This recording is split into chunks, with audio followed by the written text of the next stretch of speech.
히브리서 11장 1절의 말씀은 믿음에 대한 정의로 우리가 알고 있습니다. 믿음은 바라는 것들의 실상이요 보이지 않는 것들의 증거니. 믿음이라고 하는 것은 그것이 구원 얻게 하는 믿음이든지 아니면은 구원 얻는 믿음으로 살아가는 이후의 삶이든지, 그리스도인의 믿음은 근본적으로 바라는 것들과 보이지 않는 것들에 대한 것입니다.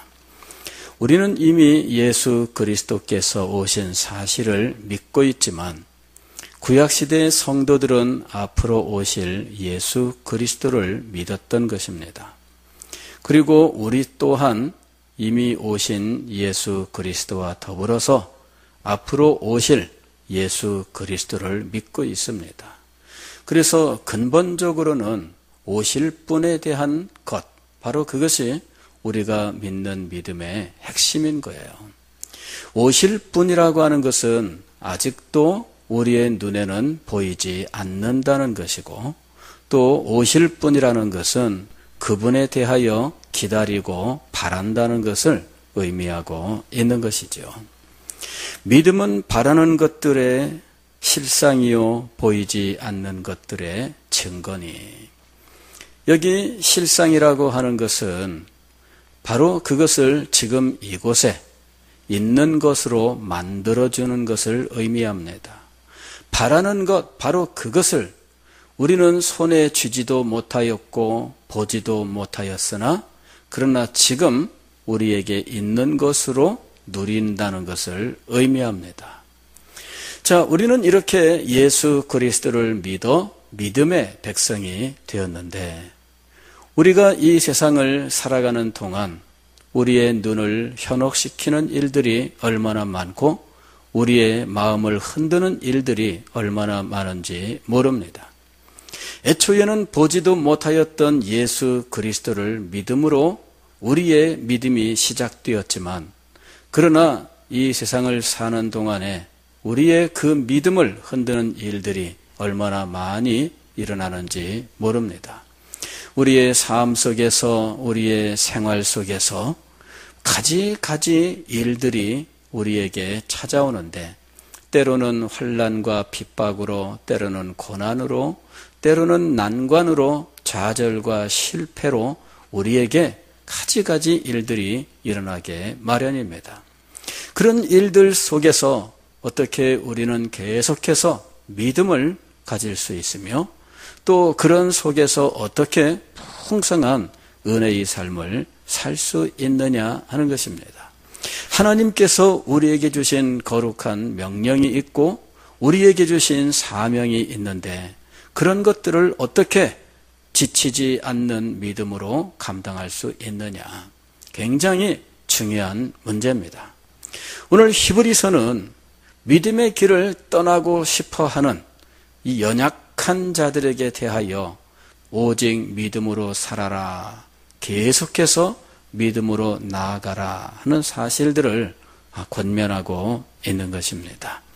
히브리서 11장은 그 권면을 하는 중에 믿음의 사람들에 대하여 성경에 나와 있는 여러 신앙의 선배들을 예로 들어서 권면하고 있는 거죠. 우리는 모세와 모세의 인도 가운데 있었던 이스라엘 백성들에 대해서 이미 살펴보았습니다. 믿음으로 유월절과 피 뿌리는 예식을 정하였으니 이는 장자를 멸하는 자로 그들을 건드리지 않게 하려 한 것이며, 애굽에서 이스라엘 백성들이 탈출할 때 하나님께서는 자기 백성을 위하여 10가지 재앙을 행하도록 하십니다. 이것은 일부러 많은 재앙을 나타내셨다기보다는 완고한 바로의 모습을 보여주는 것이었지요. 바로가 얼마나 완고한지 그런 재앙 속에서도 굴복하지 않고 끝까지 고집을 피우다가 하여튼 이 재앙으로 말미암아 철저하게 무너지고, 그리고는 결국은 이스라엘 백성들을 내보내게 되는데, 그 마지막 재앙이 바로 유월절의 재앙입니다. 유월절의 재앙은 어린 양의 피와 살로 이루어져 있습니다. 예수 그리스도께서 오셔서 내 피를 먹고 내 살을 먹는 자는, 즉 예수 그리스도의 살과 피, 즉 십자가에 대한 것이었죠. 그리고 이 유월절의 의식은 무교병과 쓴 나물의 절기입니다. 즉 그들은 반죽을 해서 이것이 발효될 시간까지 기다리지 못하고 그냥 바로 무슨 칼국수 반죽하듯 그렇게 해서 그냥 불길 위에서 구워내는 그러한 그 무교병을 먹게 했던 겁니다. 그리고 쓴 나물을 그대로 먹었는데, 쓴 나물을 먹은 이유는 그것이 쓴 물을 뺄 만한 시간도 없이 그것을 먹었기 때문입니다. 우리도 쓴박이라든지 이런 고들빼기라고 그러잖아요. 그거 쓴맛이 나는 건데 이 쓴맛을 제거하기 위해서 물에다가 담가두잖아요. 쓴 나물을 그냥 먹었다는 말은 물에다가 담가서 쓴 물을 뺄 틈도 없이 그냥 급하게 먹었다는 이야기입니다. 즉 유월절이 있던 그날 밤에 이스라엘 백성들은 양을 잡고 그 양의 피를 문설주와 문 인방에 바르고 식구들이 한 집에 모여서 고기를 구워 먹되 모두 먹습니다. 머리와 내장과 모든 것들을 다 먹고 혹시 고기가 남으면 아침에 그냥 다 태워서 버렸습니다. 그리고 무교병과 쓴 나물을 먹는데 외출할 준비를 다 갖추고 그리고는 급하게 먹어라. 모세를 통해서 이스라엘 백성들에게 이러한 지침이 내려왔습니다. 그들은 그 말씀에 따라서 그대로 순종을 했는데 그날 밤에 하나님께서 천사들을 보내요. 이렇게 어린 양의 피를 바르고 어린 양의 고기를 먹고 또 무교병과 쓴 나물을 먹은 사람들의 집은 지나가고 그렇지 않았던 애굽 사람들의 집에는 사람이라면 장자를, 가축이라면 초태생을 모두 다 죽였던 거지요. 아침에 아직 날이 밝기도 전에 이 초태생이 다 죽어버리는 비극을 맞이하고 그 밤에 바로가 급하게 모세를 호출해서 네 말대로 이스라엘 백성들이 빨리 나가라. 니들이 원하던 대로 가축도 모두 끌고 나가라. 이래서 이스라엘 백성들은 거기에 덧붙여서 금은 패물까지 달라 하니 이스라엘 백성들을 내보내고 싶은 마음이 앞선 애굽 백성들은 너도 나도 달라는 대로 다 내주고 이스라엘 백성들에게 빨리 나가달라. 그렇게 해서 이스라엘 백성들이 애굽에서 구원을 받은 겁니다. 그 유월절의 의식, 그것이 바로 믿음으로 행한 것이었다 하는 거예요. 그전까지 재앙들은 이스라엘 백성들에게 이렇게 해라 저렇게 해라 그런 것이 없었습니다. 그냥 모세가 지팡이를 던지니 뱀이 되고 그냥 모세가 그냥 지팡이로 가리키니 나일강이 핏물이 되고 이러는 그 모세가 말하는 대로 되는 거였어요. 근데 이 유월절 의식은 모세가 혼자 하는 것이 아니라 모든 백성들이 하나님의 명령을 따라서 해야 될 역할이 있었던 겁니다. 아무리 그가 아브라함의 후손이라 할지라도 지금까지 히브리 백성으로 함께 살아왔다 할지라도 하나님께서 모세를 통하여 명하신 유월절의 의식대로 행하지 않았다면 그 가정에도 모든 장자들과 가축의 초태생이 죽는 비극이 임하는 거였습니다. 모세를 통해서 하나님께서 그들에게 주신 말씀대로 순종해야 구원이 임하는 것입니다. 이것은 믿음이 없이는 행할 수 없는 겁니다. 하나님의 말씀을 전해 듣고 그것을 하나님의 말씀으로 받아 순종하는 것, 믿음이 아니고서야 어떻게 그 일이 가능하겠습니까? 물론 말씀을 전하는 사람과 인간적으로 가까워서 그 사람이 하는 말을 좋아해서 그 말을 순종하는 경우들이 있지만, 그러나 그것은 믿음이 아닙니다. 그것은 인간적으로 서로들 가까워졌기 때문일 뿐입니다. 그래서 패거리 의식이 작용한 거예요. 하나님의 말씀은 패거리 의식으로 순종할 수 없습니다. 하나님께 대한 믿음이 아니라면 그 순종에는 하나님의 능력의 역사가 나타나지 않습니다. 능력의 역사가 나타나지 않아요. 믿음으로 행하지 아니하였는데 믿음의 역사가 나타날까요? 동일한 행동을 했다 할지라도 믿음으로 한 것이 아니라면 하나님의 은혜의 역사가 나타나지 않습니다. 다시 말씀을 드리면 29절은 그 사실을 말씀하는 거예요. 믿음으로 그들은 홍해를 욕지같이 건넜으나 애굽 사람들은 이것을 시험하다가 빠져 죽었으며, 그들이 행한 행동은 똑같습니다. 이스라엘 백성들도 갈라진 그 홍해 마른 땅을 달려갔고 애굽의 군대도 그 마른 땅을 달려갔습니다. 똑같이 갈라진 이 홍해 그 육지를 달려간 거예요. 그들이 보여준 행동은 똑같습니다.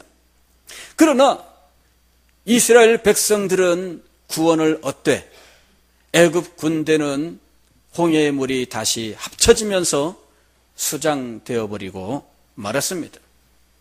외적으로 그들은 동일한 행동을 한 겁니다. 마른 땅을 달려간 것 둘이 똑같습니다.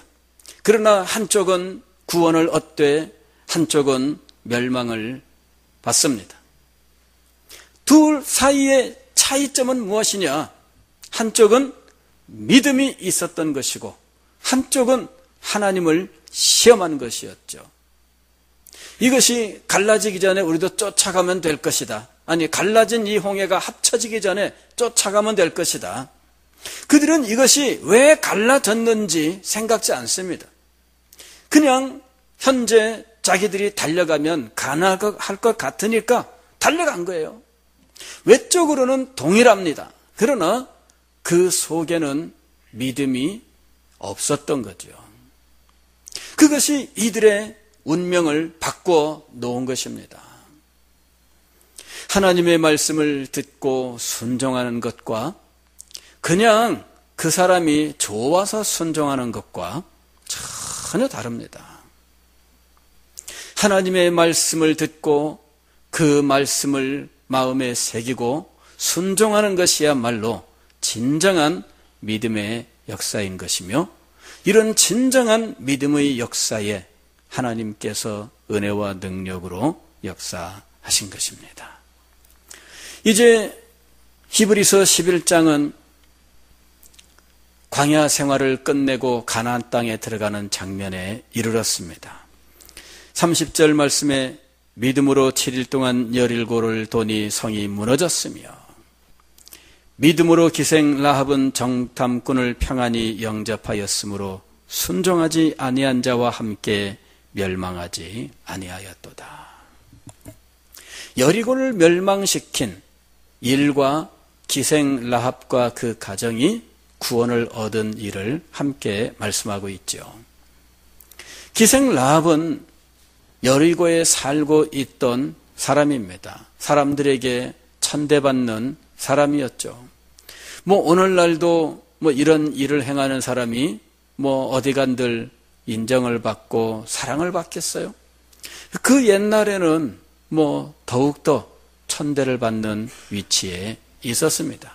그러나 여리고 성에 수없이 많은 사람들이 있었고 기생 라합보다 더 대단한 사람들이 많았지만 그러나 라합과 그 집안만 구원을 받았습니다. 이유는 무엇입니까? 이방인이었던 천한 한 여인이 믿음을 가지고 있었기 때문입니다.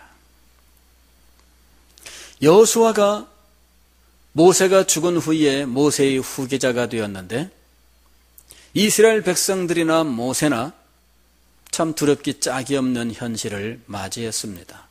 40년 동안 이스라엘 백성들을 인도했던 하나님의 사람 모세, 감히 그 얼굴을 쳐다보는 것도 두려워할 정도로 모세는 하나님의 영광의 광채로 빛나는 사람이었습니다.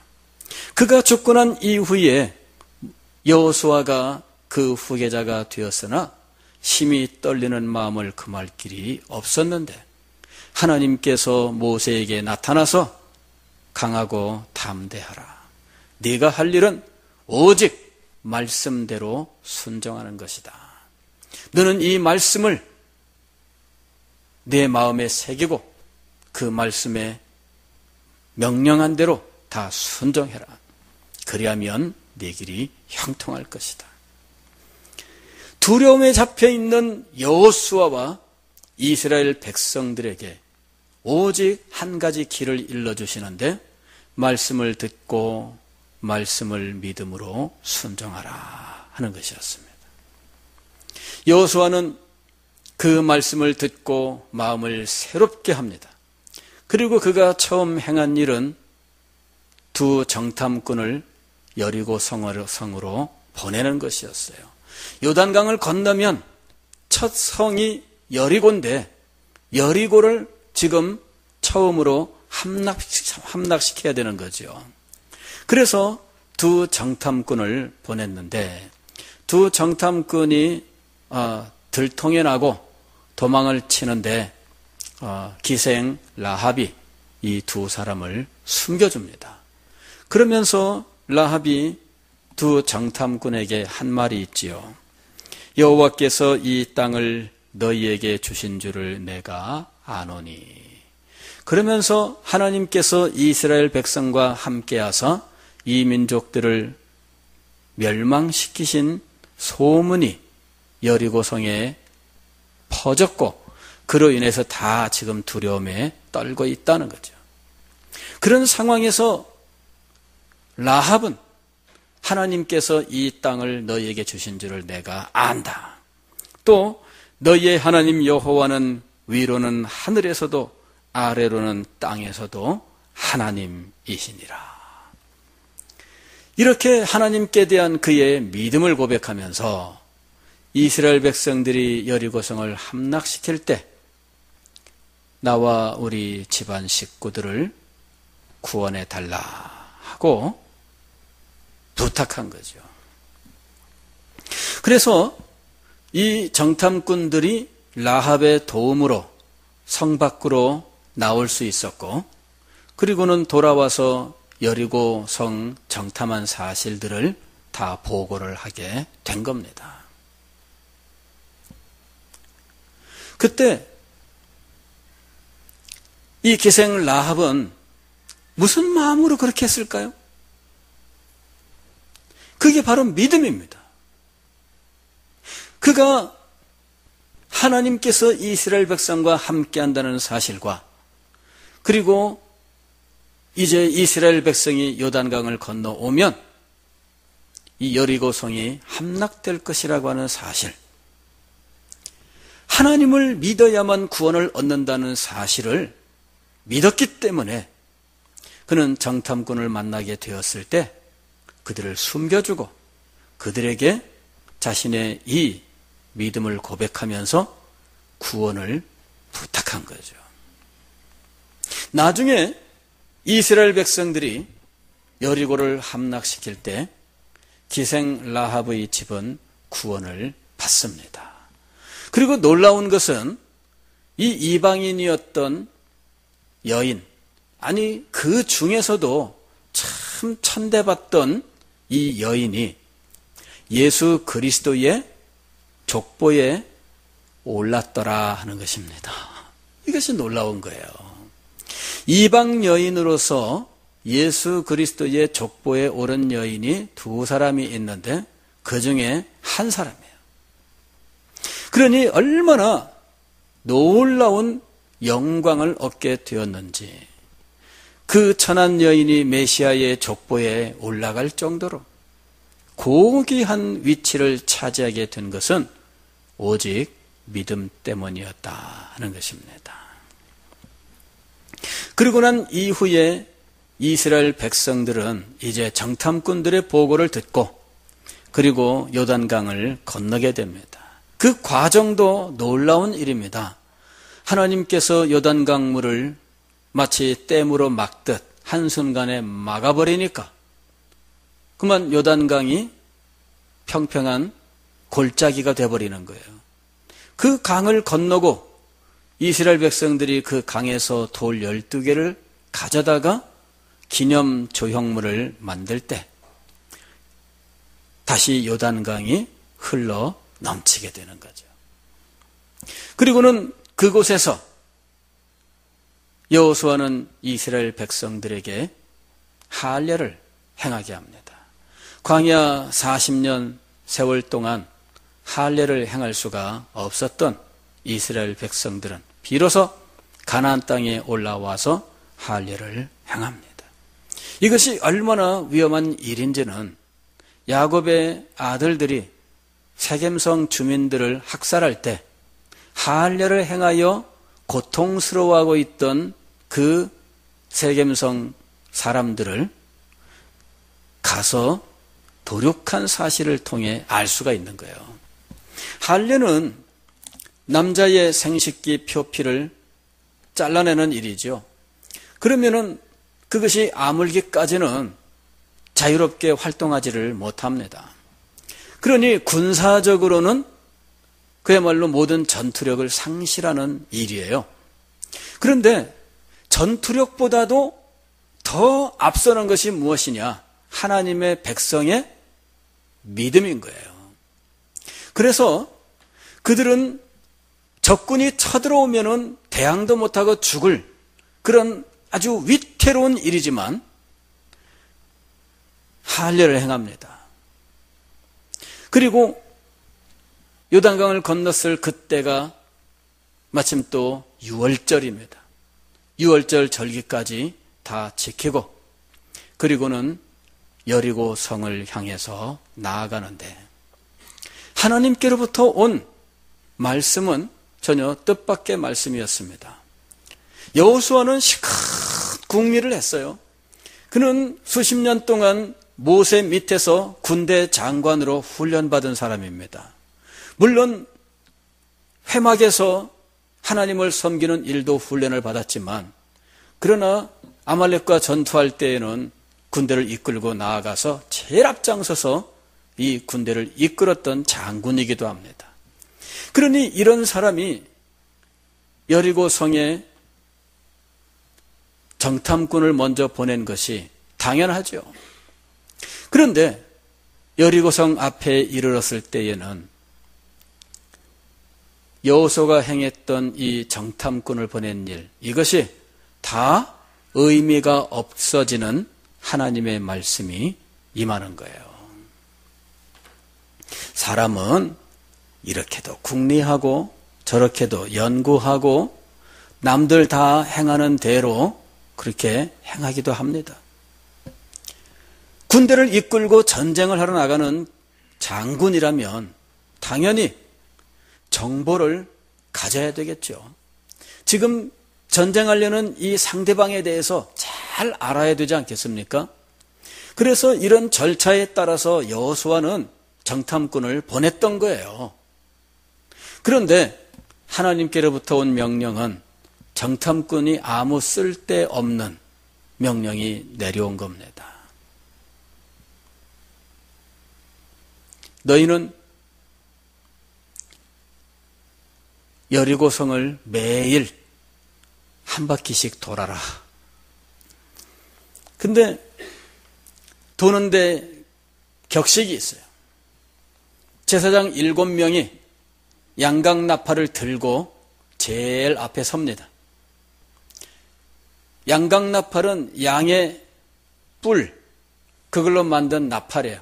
불면은 뿌 소리 나는 거죠. 그걸 들고 7명이 앞장서. 그 뒤에는 언약궤를 두고 그 뒤에는 이스라엘 군대가 뒤따릅니다. 그리고는 첫날 한 바퀴 돌고 둘째 날도 한 바퀴 돌고 여섯째 날까지 한 바퀴를 돌았어요. 그리고 7째 날에는 7바퀴를 돌았습니다. 다 돌고 난 후에 양강나팔을 들고 있던 제사장들이 입에 나팔을 불고 이제는 소리를 내는 거죠. 뿌 하고 나팔 부는 순간에 이스라엘 백성들이 함성을 지르기 시작하는 거예요. 그랬더니 여리고 성이 무너졌더라. 인간의 무슨 연구, 무슨 준비, 이 필요 없어요. 하나님께로부터 명령이 임했습니다. 어떻게 행할지 방법이 임했습니다. 그 말씀을 듣고 그대로 순종했더니 그런 놀라운 역사가 일어났던 거예요. 이 성은 어떻게 무너졌느냐 하면은 위에서 안쪽으로 무너졌어요. 밖으로 무너졌으면 그러면 그래도 좀 나은데 안쪽으로 무너지니까 그 안에 있던 사람들이 뭐 더 큰 피해를 입게 된 거죠. 오늘날 여리고에 고곽 발굴을 했는데 성경의 말씀대로 그 현장은 안으로 무너진 이런 모습을 보여주고 있다 하는 이야기가 있습니다. 도대체 무엇이 그런 놀라운 이적을 일으키고 그 견고한 여리고성을 무너뜨렸을까? 제사장들일까? 아니면 그들이 불었던 나팔 소리일까? 아니면 그들이 들고 나아갔던 언약궤일까? 무엇 때문에 그런 일들이 일어난 겁니까? 우리는 흔히 언약궤가 그런 놀라운 능력이 있을 것이라고 생각합니다. 왜냐하면 그 안에는 하나님의 계명을 기록한 2 돌판이 들어있고 또 만나가 그 안에 들어있고 아론의 지팡이에 싹이 난 적이 있는데 그 지팡이가 그 안에 들어있었거든요. 그리고 이 언약궤는 얼마나 거룩하고 영광스러운지 제사장들이 손도 못 대고 막대기로 걸어서 메고 다녀야만 됐고요. 그리고 지성소에 두었을 때에는 아무도 그것을 볼 수가 없습니다. 1년에 한 번 대제사장만 겨우 휘장 밑으로 기어 들어가서 그것을 볼 수 있을 뿐입니다. 언약궤 얼마나 신령한 것인지 모릅니다. 그러나 전쟁의 승리는 언약궤에 달려있는 것이 아닙니다. 이보다 후에 사무엘이 어린 시절에 엘리 제사장이 있던 그때 우리는 한 가지 사실을 알고 있습니다. 이스라엘 백성들이 블레셋 족속과 전쟁하러 나갔다가 패배하고 돌아옵니다. 그때 이스라엘의 장로들이 생각해낸 게 뭐냐면은 언약궤를 가져오자. 이 전쟁에서 이길 길은 무엇밖에 없다? 언약궤밖에 없다. 이렇게 생각을 하고 이스라엘 장로들이 엘리 제사장에게 가서 언약궤를 달라 그래요. 그래 엘리 제사장의 2 아들 홈리와 비느하스가 이 언약궤를 가지고 이제 전쟁의 현장에 나타납니다. 그랬더니 이스라엘 백성들이 용기 100배에서 와! 막 그런 함성을 지르기 시작하는데 자, 이스라엘의 장로들과 이스라엘 백성들이 한 가지로 떠올렸던 것이 무슨 사건이었을까요? 여리고 사건이에요. 언약궤를 가지고 여리고성을 돌기만 했고 마지막에 제사장의 나팔 소리와 더불어서 함성을 질렀더니 여리고가 무너진 거예요. 그들은 여리고성이 왜 무너졌다고 생각했느냐 하면 언약궤 때문에 무너졌다고 생각한 거죠. 그래서 언약궤를 가져와라. 언약궤를 가지고 왔더니 다들 조금 전에 있었던 패배를 잊어버리고 이제는 우리가 승리할 것이다. 아주 용기백배해서 함성을 질러요. 그 소리를 듣고 블레셋 족속들이 뭔 일이냐? 패배해서 울고 있어야 될 저 사람들이 갑자기 왜 저렇게 난리가 났냐? 알아보니까 언약궤를 가지고 온 거예요. 블레셋 족속들이 두려움에 사로잡힙니다. 우리는 이제 패배했다. 여호와의 언약궤를 가져왔으니 우리는 이제 패배했다. 이래가지고 낙심천만해하고 있는데 이스라엘 백성들이 용기백배해서 언약궤를 앞세우고 막 달려옵니다. 그래도 어떡합니까? 블레셋 족속들 낙심했고 패배할 것이라고 생각했지만 안 싸울 수는 없습니다. 그래서 블레셋 족속들은 두려움에 사로잡힌 채 이스라엘 백성들과 다시 한번 전쟁을 시작했는데 이게 웬일입니까? 언약궤를 앞세우고 달려온 이스라엘 백성들이 종잇장처럼 찢어지고 날아가기 시작하는데 아무것도 아니야. 괜히 떨었던 거예요. 결국은 이스라엘 백성들은 언약궤도 팽개치고 도망가기 바빴습니다. 블레셋 족속들은 의기양양해서 법궤를 가지고 갔더라. 자, 전쟁의 승리는 무엇 때문에 이루어진 겁니까? 법궤 때문이 아닙니다. 우리는 뭔가를 들고 있으면은 그게 승리를 보장할 줄로 생각하는 거죠. 언약궤를 들고 나간 동일한 행동이 하나는 여리고성을 무너뜨리고 승리하는 결과를 가져왔지만 하나는 철저하게 패배하고 오히려 언약궤까지 내팽개치고 정신없이 도망쳐야 하는 결과를 가져왔습니다. 양자 사이에 무슨 차이가 있었을까요? 언약궤를 가지고 왔냐 안 가져왔냐의 문제가 아니었습니다. 믿음이 없다면 언약궤가 아무 의미가 없었던 거예요. 믿지도 않는 사람이 괜히 언약궤에 빌붙어 가지고 뭔가 신령한 기운이 거기서 나오는 것처럼 믿음이 없는데 무슨 역사가 있습니까? 믿음이 없는데 무슨 일이 일어납니까? 믿음이 없는데 하나님께서 거기에 역사하시겠습니까?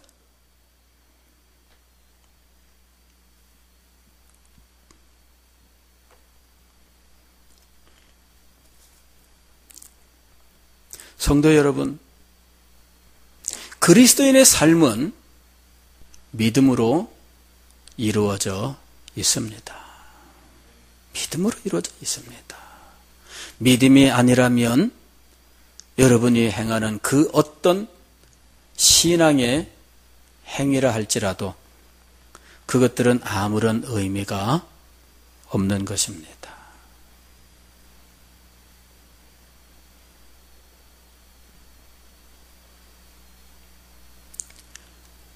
하나님께로부터 우리에게 말씀이 임했고 우리는 그 말씀을 비록 눈으로 보지 못하고 손으로 만지지 못할 때라도 순종하면